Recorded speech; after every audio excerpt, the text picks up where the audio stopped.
This is Zeke from Instinct Parkour, Fresno, California, and you have just entered the wall run tutorial. This is what you call a wall. It's actually raining out here, and the ground's all wet, and I can still perform a perfect wall run. It's because usually the wet doesn't really affect a lot of surfaces. You'd be surprised. Just go out there and test it in the rain. I've noticed it doesn't really matter what shoes you have unless like you just have some retarded shoes.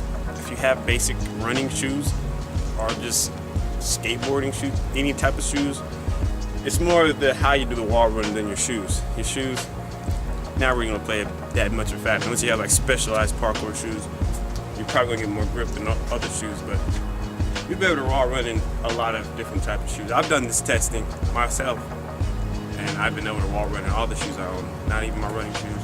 So my other shoes when I go out in, I can still wall run in them. So it's not that big of a deal what shoes you have. Really what makes the difference is how you do the wall run. Two-step wall run. Two-step wall run. Going to, if you feel comfortable planting with your right foot first, you're like, oh, you climb your right foot, then you're gonna come with your left foot closer to the wall. You're gonna come from this way. So you're gonna run, climb with your right foot, push off with your left foot.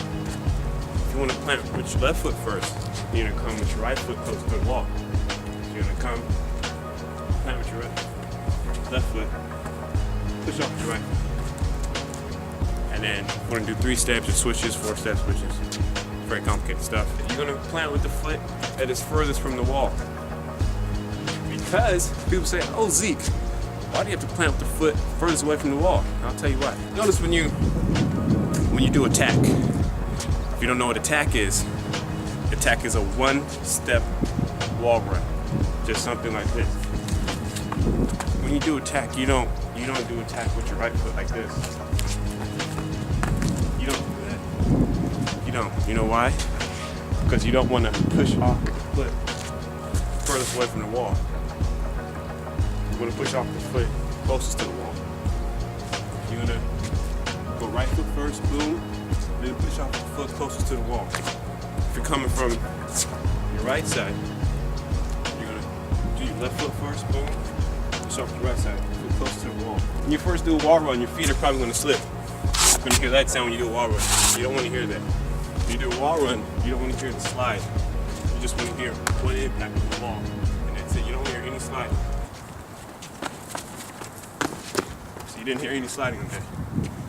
When you first start, you're probably feet going to slide. And then that's when people think, oh, it's because of my shoes. It's not because of your shoes. How much momentum you have going into the wall. And all that momentum transfers to the wall. And then that's how you stick on the wall. Alright. Wall run is all about the angle in which you approach the wall and how much force you hit the wall with. It's going to feel uncomfortable. You want to run at the wall with more speed than you think you need. Because when you do a wall run, you're going to run, you're going to think I'm going too fast, maybe you'll start to slow down, and you don't have enough momentum to hold you on the wall, then you're going to slip off. So you really want to run at the wall with a lot of speed.